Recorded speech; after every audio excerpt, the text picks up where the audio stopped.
Shalom dan salam sejahtera untuk kita semua. Semoga kita semua dalam keadaan sehat. Perkenalkan, nama saya Nehemia Ramakamban dan saat ini saya akan menjelaskan tentang pohon masalah yang membahas tentang permasalahan-permasalahan yang terjadi di dunia pendidikan di Indonesia dan pengaruh supervisi untuk meningkatkan kualitas guru. Dalam hal ini yang akan saya bahas adalah salah satu permasalahan pendidikan di Indonesia, yaitu kurangnya kualitas guru dan pendidik di Indonesia.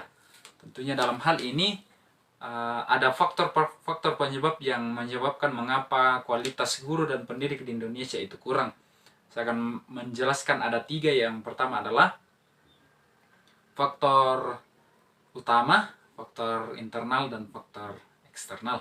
Yang pertama adalah faktor utama. Mari kita lihat bersama dalam hal ini. Faktor utama yaitu kurang maksimalnya manajemen sumber daya manusia dalam perekrutan guru. Dalam hal ini tentunya mungkin kita pernah mendapati masalah-masalah tersebut. Dalam hal ini banyak guru yang bergelar STH. Dalam hal ini STH atau sarjana teologi tentunya lebih diperuntukkan kepada pendeta. Tetapi dalam hal ini konteks pendidikan yang masih ada sampai sekarang, masih banyak guru yang bergelar sarjana teologi tetapi pada akhirnya mengajar guru pendidikan agama Kristen. Dan dalam hal ini banyak juga guru yang mengajar pada bidang yang tidak mereka geluti selama ini. Dalam hal ini guru masih banyak yang ditempatkan pada bidang-bidang entah itu mengajar di guru mata pelajaran yang bukan sebenarnya bidang mereka. Kemudian yang kedua adalah faktor internal. Berbicara tentang faktor internal atau faktor yang berasal dari dalam diri guru atau pendidik itu sendiri. Yang pertama adalah kurangnya penguasaan kompetensi guru. Tentunya kita ketahui bahwa kompetensi guru ini adalah hal yang mutlak dimiliki oleh seorang guru. Ada 4 kompetensi guru yang mutlak dimiliki oleh guru secara umum. Yang pertama adalah kompetensi pedagogik. Yang kedua adalah kompetensi profesionalisme atau kompetensi profesional. Kemudian yang ketiga adalah kompetensi kepribadian. Yang keempat adalah kompetensi sosial. Dan satu tambahan khusus guru pendidikan agama Kristen adalah kompetensi spiritual. Kemudian yang kedua adalah persiapan guru yang tidak maksimal. Dalam hal ini tidak dapat kita pungkiri bahwa masih banyak guru yang masuk ke dalam kelas mengajar tanpa adanya persiapan yang matang. Dalam hal ini guru tidak memperhatikan RPP, guru tidak memperhatikan modul ajar, juga silabus yang seharusnya menjadi pedoman bagi para guru dan juga pendidik. Kemudian yang ketiga adalah faktor kemalasan dalam mengembangkan potensi yang dimiliki. Banyak guru yang memiliki potensi-potensi yang dapat dikembangkan sebenarnya, tetapi karena adanya faktor kemalasan dalam diri guru tersebut sehingga ia malas mengembangkan potensi yang ada dalam dirinya. Kemudian faktor yang ketiga adalah faktor eksternal, yaitu faktor yang berasal dari luar diri guru atau pendidik. Yang pertama adalah adanya pengaruh gaya hidup yang kurang sehat. Tentunya tidak dapat kita pungkiri bahwa banyak guru yang merokok, bahkan juga meminum alkohol yang tentunya hal itu akan berpengaruh kepada kesehatan guru tersebut. Mengapa? Karena dalam hal merokok dan meminum alkohol yang berlebihan tentunya akan berpengaruh kepada kesehatan, dan hal itu akan menyebabkan kurang sehatnya seorang guru. Kemudian yang kedua adalah gagap iptek atau gagap teknologi. Hal ini tentunya hal yang banyak terjadi dalam dunia saat ini.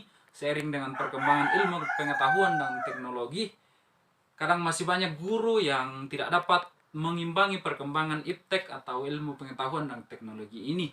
Secara khusus contohnya dalam hal sekolah-sekolah yang telah menerapkan dalam hal ini pada dunia saat ini kurikulum merdeka, yang dimana kurikulum merdeka ini lebih dominan atau siswa atau peserta didik yang menjadi pusat, dimana guru hanya menjadi pembimbing. Kemudian dalam hal perkembangan ini perkembangan iptek juga akan sangat berpengaruh kepada kualitas guru tersebut. Mengapa? Karena guru tidak dapat mengimbangi perkembangan teknologi ini. Dalam hal ini, sekolah yang ada di kota yang sudah menerapkan teknologi, contohnya pemakaian LCD dan sebagainya, kadang masih banyak guru yang tidak dapat mengoperasikannya dengan baik.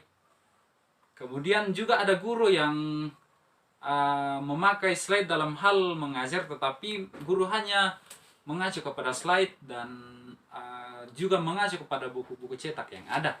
Kemudian yang ketiga adalah faktor pergaulan guru tersebut.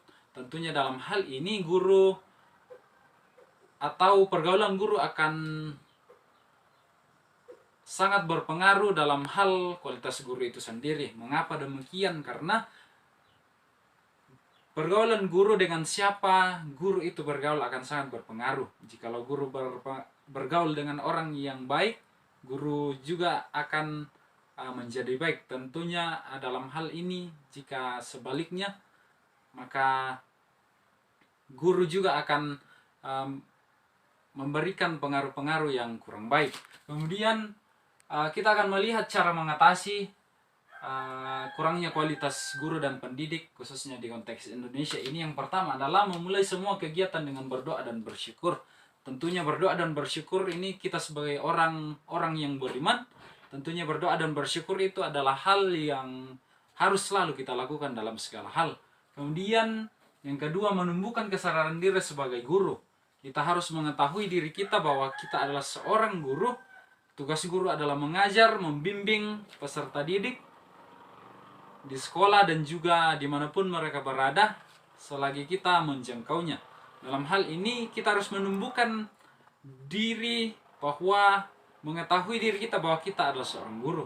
Kemudian yang ketiga adalah terus memotivasi diri dengan hal yang positif, melakukan hal-hal yang positif dalam kehidupan pribadi. Contohnya seperti sebagai guru dan pendidik akan membantu kita untuk memotivasi diri kita secara positif. Kemudian yang keempat adalah mengikuti pelatihan, webinar, seminar dan lain-lain yang menunjang kualitas diri. Tentunya pelatihan-pelatihan yang ada, seminar, webinar, jangan sampai kita lewatkan. Mengapa demikian? Karena mulai dari awal kita belajar dan belajar itu tidak ada akhirnya. Kemudian yang kelima adalah menguasai kompetensi-kompetensi sebagai guru. Sudah saya jelaskan sedikit tadi mengenai kompetensi-kompetensi yang harus dimiliki oleh seorang guru. Yang pertama adalah kompetensi pedagogik, di mana kompetensi pedagogik ini adalah sering kita sebut bahwa ini adalah jiwa seorang guru. Mengapa demikian? Karena kompetensi pedagogik adalah ilmu dalam mengajar. Seorang guru tentunya harus fasih dalam hal mengajar. Kemudian kompetensi yang kedua adalah kompetensi kepribadian. Tentunya kepribadian guru harus matang dan tentunya harus menunjukkan sikap yang dewasa dalam hal menghadapi peserta didik. Yang ketiga adalah kompetensi profesional. Guru harus profesional dalam hal mengajar. Contohnya guru memiliki masalah-masalah dari luar, masalah-masalah tersebut tidak boleh dibawa ke dalam ranah sekolah atau ranah pendidikan. Kemudian selanjutnya adalah kompetensi sosial. Kompetensi sosial ini berbicara tentang bagaimana hubungan guru itu dengan sesamanya, entah sesama guru kepada peserta didik, dan guru harus memiliki tenggang rasa dalam hal ini, jiwa sosial yang tinggi.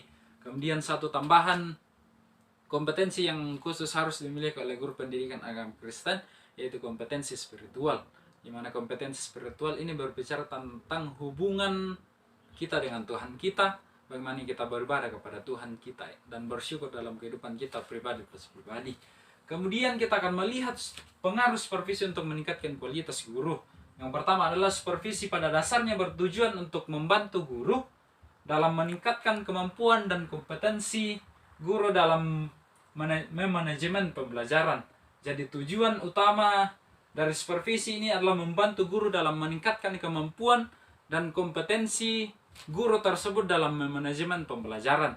Kemudian yang kedua, peningkatan kemampuan guru melalui supervisi ini diharapkan berdampak kepada adanya kemajuan dalam hal kemampuan dan kompetensi guru ini, sehingga dari semuanya itu akan dilihat dari kinerja guru itu sendiri. Jadi dalam hal ini, dengan adanya supervisi ini akan sangat berpengaruh dalam hal peningkatan kualitas guru dan pendidik, khususnya di konteks Indonesia ini. Itulah penjelasan dari saya. Ada pepatah yang mengatakan bahwa tak ada gading yang tak retak, dalam artian bahwa tidak ada orang yang sempurna, tidak ada manusia yang sempurna, karena segala kesempurnaan itu hanya milik Tuhan kita saja. Sekian dan terima kasih. Tuhan Yesus memberkati.